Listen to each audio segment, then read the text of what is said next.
রাজা বাদশাহ তত্ত্ব প্লাস ফার্সি শব্দ। হাট বাজার বাংলা প্লাস ফার্সি শব্দ। হেড মৌলবী ইংরেজি প্লাস ফার্সি শব্দ। হেড পণ্ডিত, হেড ইংরেজি শব্দ, পণ্ডিত তৎসম শব্দ। খ্রিস্টাব্দ ইংরেজি প্লাস তৎসম শব্দ।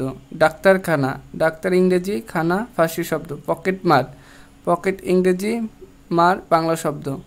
পারিভাষিক শব্দ বাংলা ভাষায় প্রচলিত বিদেশি শব্দের ভাবানুবাদমূলক প্রতিবাদকে পারিভাষিক শব্দ বলে। বাংলা ভাষায় প্রচলিত বিদেশি শব্দের ভাবানুবাদমূলক প্রতিবাদ শব্দকে বা প্রতিশব্দকে পারিভাষিক শব্দ বলে। এর বেশিরভাগই কালের প্রয়োগে। অম্লজান অক্সিজেন, উদ্যান হাইড্রোজেন, নথি ফাইল, প্রশিক্ষণ ট্রেনিং, ব্যবস্থাপক ম্যানেজার, বেতার রেডিও, মহাব্যবস্থাপক জেনারেল ম্যানেজার, সচিব সেক্রেটারি, স্নাতক গ্রাজুয়েট, স্নাতকোত্তর পোস্ট গ্রাজুয়েট, সমাপ্তি ফাইনাল। জ্ঞাতব্য বাংলা ভাষার শব্দ সম্ভার দেশি বিদেশি সংস্কৃত যে ভাষা থেকে আসুক না কেন, এখন তা বাংলা ভাষার নিজস্ব সম্পদ। এগুলো বাংলা ভাষার সঙ্গে এমনভাবে মিশে গেছে যে বাংলা থেকে আলাদা করে এদের কথা চিন্তা করা যায় না।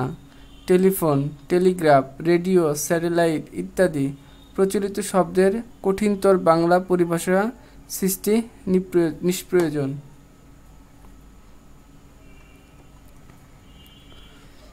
আজকে আমরা দ্বিতীয় অধ্যায় আলোচনা করব। দ্বিতীয় অধ্যায়ে আমরা দেখতে পাচ্ছি বাংলা ব্যাকরণের আলোচ্য বিষয়। ব্যাকরণ শব্দটির উৎপত্তিগত অর্থ হচ্ছে বিশেষভাবে বিশ্লেষণ। ব্যাকরণ শব্দের অর্থ হচ্ছে বিশেষভাবে বিশ্লেষণ। যে শাস্ত্রে কোনো ভাষার বিভিন্ন উপাদানের প্রকৃতি ও স্বরূপের বিচার বিশ্লেষণ করা হয় এবং বিভিন্ন উপাদানের সম্পর্ক নির্ণয় ও প্রয়োগবিধি বিশদভাবে আলোচিত হয় তাকে ব্যাকরণ বলে। যে শাস্ত্রে কোনো ভাষার বিভিন্ন উপাদানের প্রকৃতি ও স্বরূপের বিচার বিশ্লেষণ করা হয়, বিভিন্ন উপাদানের সম্পর্ক নির্ণয় ও প্রয়োগবিধি বিশদভাবে আলোচিত হয় তাকে ব্যাকরণ বলে। ব্যাকরণ পাঠের প্রয়োজনীয়তা। ব্যাকরণ পাঠ করে ভাষার বিভিন্ন উপাদানের গঠন প্রকৃতি ও সেসবের সুষ্ঠু ব্যবহারবিধি সম্পর্কে জ্ঞান লাভ করা যায় এবং লেখায় ও কথায় ভাষায় প্রয়োগের সময় শুদ্ধি নির্ধারণ করা যায়। বাংলা ব্যাকরণ যে শাস্ত্রে বাংলা ভাষার বিভিন্ন উপাদানের গঠন প্রকৃতি ও স্বরূপ বিশ্লেষিত হয় এবং তাদের সম্পর্ক সুষ্ঠু প্রয়োগবিধি আলোচিত হয় তাই বাংলা ব্যাকরণ। বাংলা ব্যাকরণের আলোচ্য বিষয়। প্রত্যেক ভাষারই চারটি মৌলিক অংশ থাকে। প্রত্যেক ভাষারই চারটি মৌলিক শব্দ থাকে বা প্রত্যেক ভাষারই চারটি মৌলিক অংশ থাকে। ধ্বনি, শব্দ, বাক্য, অর্থ। আমরা ইংলিশটাও দেখব। ধ্বনি সাউন্ড, আমরা যেটা উচ্চারণ করি এটাই ধ্বনি, এটাই সাউন্ড। শব্দ যেমন স্কুল, স্কুল একটা শব্দ, ওয়ার্ড। বাক্য সেন্টেন্স, আমরা প্রতিদিনের পড়া প্রতিদিন পড়ব, এটা একটা সেন্টেন্স। অর্থ মিনিং। সব ভাষার ব্যাকরণেই প্রধানত নিম্নলিখিত চারটি বিষয় আলোচনা করা হয়। বাংলা ভাষার ব্যাকরণে মূলত চারটি বিষয় আলোচনা করা হয়: ধ্বনিতত্ত্ব, শব্দতত্ত্ব বা রূপতত্ত্ব, বাক্যতত্ত্ব বা পদক্রম, অর্থতত্ত্ব। Phonology, morphology, syntax, semantics. এছাড়াও অভিধানতত্ত্ব, লেক্সিকোগ্রাফি, ছন্দ অলঙ্কার প্রভৃতি ব্যাকরণ আলোচ্য বিষয়। ধ্বনিতত্ত্ব আমাদের মুখ থেকে যেগুলো প্রতিধ্বনি বের হয় বা যে সাউন্ডটা বের হয় এটাই আমাদের ধ্বনিতত্ত্ব। বাংলাদেশে আমরা একে অপরের সাথে যে কথোপকথনগুলো বলি যে ভয়েস দিয়ে, এটাই ধ্বনিতত্ত্বের মূল উপাদান। যেমন আমরা দেখি মানুষের বাক পতঙ্গ কণ্ঠনালী, মুখবিবর, জিহ্বা, আলজিহ্বা, কোমল তালু, শক্ত তালু, দাঁত, মাড়ি, চোয়াল, ঠোঁট ইত্যাদির সাহায্যে উচ্চারিত আওয়াজকে আমরা কি বলি? ধ্বনি বলি। আমাদের উচ্চারিত আওয়াজকেই ধ্বনি বলি। বাক পতঙ্গ যার ধ্বনির সূক্ষ্মতম মৌলিক অংশ হচ্ছে ইউনিট ধ্বনিমূলক বলা হয়, ধ্বনি মূল্য বলা হয়। বর্ণ বাক পতঙ্গ জাত প্রত্যেকটি ধ্বনি একের জন্য প্রত্যেক ভাষাটি লেখার সময় এটি একটি প্রতীক বা চিহ্ন ব্যবহৃত হয়। বাংলা এই প্রতীক বা চিহ্নকে বলা হয় বর্ণ বা লিটার। বাংলায় ব কথাটির প্রথম ধ্বনিটির প্রতীক রূপে ব্যবহার করা হয়েছে ব। ইংরেজি সে ধ্বনির জন্য ব্যবহৃত হয় বি। আরবি, ফার্সি, উর্দুতে একই ধ্বনিটি ব্যবহৃত হয় বে।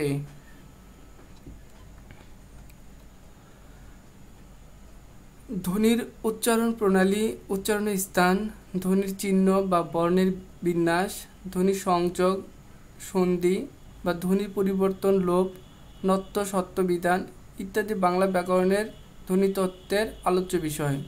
এবার আমরা রূপতত্ত্ব নিয়ে আলোচনা করব। রূপতত্ত্ব এক বা একাধিক ধ্বনির অর্থবোধক সম্মিলনে শব্দ তৈরি হয়। শব্দের ক্ষুদ্রাংশকে বলা হয় রূপ। রূপ গঠন করে শব্দ, এই জন্য রূপতত্ত্বকে রূপতত্ত্ব বলা হয়। শব্দতত্ত্বকে রূপতত্ত্ব বলা হয়। বাক্যতত্ত্ব মানুষের বাকপতঙ্গ যার ধ্বনির সমন্বয়ে গঠিত সহযোগে সৃষ্ট অর্থবোধক বাক্যপ্রবাহের বিশেষ বিশেষ অংশকে বলা হয় বাক্য বা সেন্টেন্স। বাক্যের সঠিক গঠন প্রণালী, বিভিন্ন উপাদানের সংযোজন, বিয়োজন, এদের অর্থ, ব্যবহারযোগ্যতা, বাক্য মধ্য, শব্দ বা পদের স্থান বা ক্রম, পদের রূপ পরিবর্তন ইত্যাদি বিষয় বাক্যতত্ত্বে আলোচিত হয়। বাক্যের মধ্যে কোন পদের পর কোন পদ বসে, কোন পদের স্থান কোথায় বাক্যতত্ত্বে এসবের পূর্ণ বিশ্লেষণ থাকে। বাক্যতত্ত্বকে পদক্রমও বলা হয়। অর্থতত্ত্ব শব্দের অর্থবিচার, বাক্যের অর্থবিচার, অর্থের বিভিন্ন প্রকার ভেদ,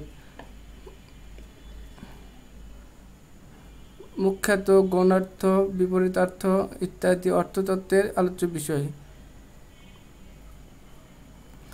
বাংলা ব্যাকরণে আলোচনায় ব্যবহৃত কতিপয় পারিভাষিক শব্দ। বাংলা ব্যাকরণে আলোচনার জন্য পণ্ডিতরা কতিপয় পারিভাষিক শব্দ ব্যবহার করেছেন। এই ধরনের প্রয়োজনীয় কিছু পারিভাষিক শব্দের পরিচয় নিম্নে প্রদান করা হলো। প্রাতিপদিক বিভক্তহীন নাম শব্দকে প্রতিপাদিক বলে। বিভক্তহীন নাম শব্দকে প্রতিপদিক বলে। বিভক্তহীন নাম শব্দকে প্রতিপাদিক বলে, যেমন হাত, বই, কলম ইত্যাদি। সাধিত শব্দ মৌলিক শব্দ ব্যতীত অন্য সব শব্দকেই সাধিত শব্দ বলে। মৌলিক শব্দ ব্যতীত অন্য সব শব্দকেই সাধিত শব্দ বলে। মৌলিক শব্দ ব্যতীত অন্য সব শব্দকেই সাধিত শব্দ বলে। হাতা, গরমেল, দম্পতি ইত্যাদি।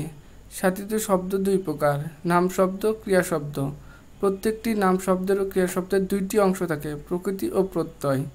প্রকৃতি যে শব্দকে বা কোনো শব্দের যে অংশকে আর কোনো ক্ষুদ্রতর অংশে ভাগ করা যায় না, কোনো শব্দকে আর কোনো ক্ষুদ্র অংশে ভাগ করা যায় না, সেটা হচ্ছে প্রকৃতি। প্রকৃতি আবার দুই প্রকার, নাম প্রকৃতি, ক্রিয়া প্রকৃতি। নাম প্রকৃতি হাতল, ফুলের মুখর শব্দগুলো বিশ্লেষণ করলে আমরা পাই হাত যোগ আতল, হাতল, ফুল যোগ এল, ফুলের। এগুলো নাম প্রকৃতি। ক্রিয়া প্রকৃতি আবার চলন্ত, জমা ও লিখিত এই শব্দগুলো বিশ্লেষণ করলে আমরা পাই চল যোগ অন্ত, চলন্ত, জম যোগ আ, জমা, লিখি যোগ ইত, লিখিত। প্রত্যয় শব্দ গঠনের উদ্দেশ্য নাম প্রকৃতি এবং ক্রিয়া প্রকৃতির পরে যে শব্দার্থ বা শব্দাংশ যুক্ত হয় তাকে প্রত্যয় বলে। শব্দ গঠনের উদ্দেশ্য নাম প্রকৃতি এবং ক্রিয়া প্রকৃতির পরে যে শব্দাংশ যুক্ত হয় তাকে প্রত্যয় বলে। নাম প্রকৃতি হাত, ফুল, মুখ, প্রত্যয় হাত যোগ ল, হাতল। প্রত্যয়ন্ত শব্দ ফুল যোগ এল, ফুলেল, মুখ যোগ এর, মুখর।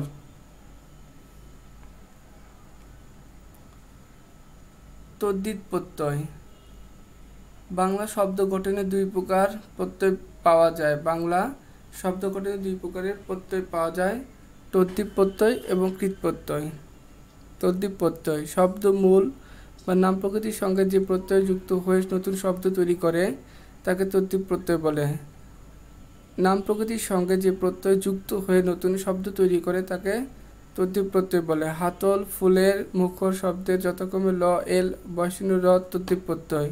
কৃৎ প্রত্যয় ধাতু বা ক্রিয়া প্রকৃতির সাথে যে প্রত্যয় যুক্ত হয়ে নতুন শব্দ তৈরি করে। ধাতু বা ক্রিয়া প্রকৃতির সাথে যুক্ত হয়ে যে নতুন শব্দ তৈরি করে তাকে কৃৎ প্রত্যয় বলে। উদাহরণ চলন্ত, জমা, লিখিত। তদ্ধিত প্রত্যয় সাধিত শব্দকে বলা হয় তদ্ধিতান্ত শব্দ। কৃৎ প্রত্যয় সাধিত শব্দকে বলা হয় কৃদন্ত শব্দ। হাতল, ফুলের। উপসর্গ শব্দ বা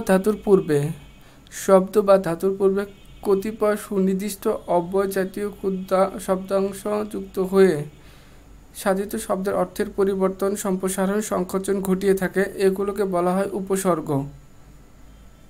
বাংলা ভাষায় ব্যবহৃত উপসর্গগুলোর নিজস্ব কোনো অর্থ থাকে না, না থাকলেও শব্দ বা ধাতুর পূর্বে ব্যবহৃত হইলে অর্থবোচক সূচিত হয়।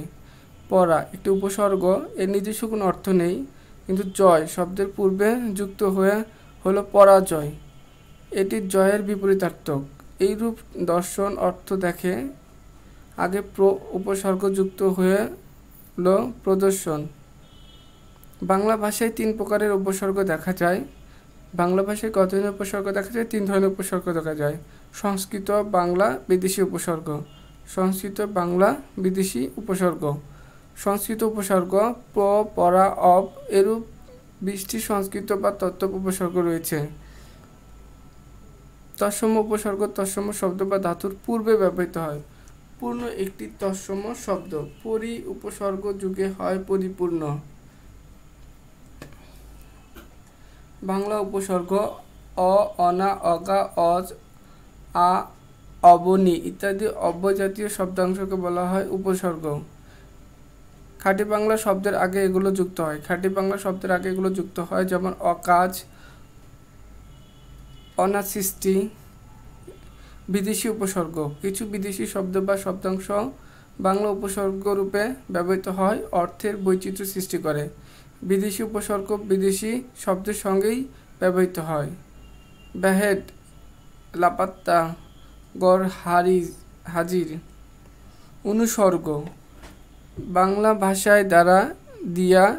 ভাষায় দ্বারা দিয়া কর্তৃক, চেয়ে, থেকে, উপরে, পরে, প্রতি, মাঝে, বই, ব্যতীত, অবাধি, হেতু, জন্য, কারণ, মতো, তবে ইত্যাদি শব্দ